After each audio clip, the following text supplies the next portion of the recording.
So you, in all this journey, you've made quite a.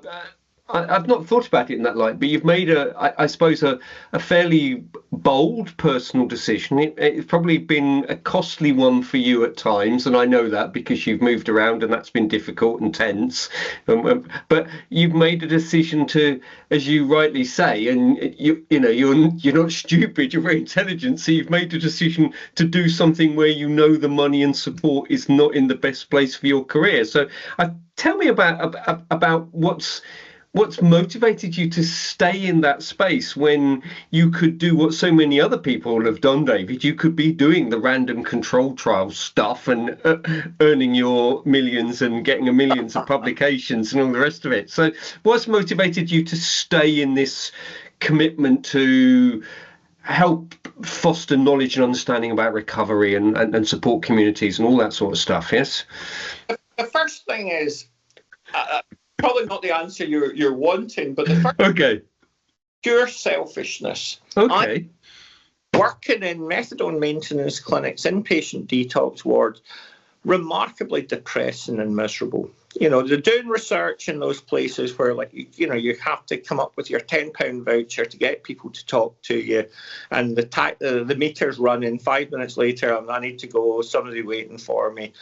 And, who knows about the credibility of a lot of what you get told. Or you're sticking drugs in people and you're doing things that really probably aren't particularly good or ethical.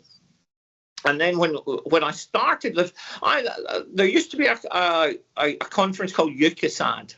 I don't know if you remember, a London-based conference run by Deirdre Boyd that now exists under a different title in London.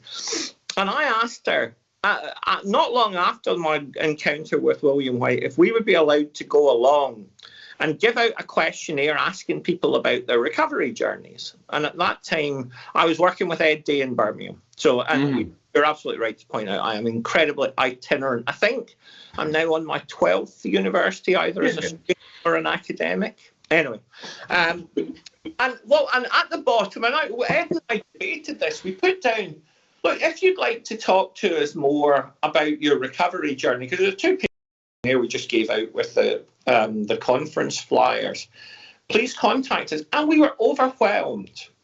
And people wanted to tell their story.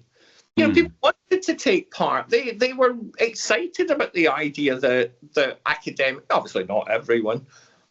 And it just struck me, and ever since then, it struck me that doing recovery research and doing addiction research, one's not good for your health and the other is good for your health.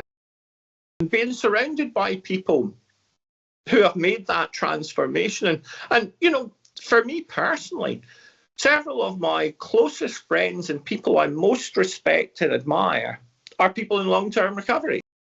Because there's a kind of serenity, purpose about them that, most of us don't have.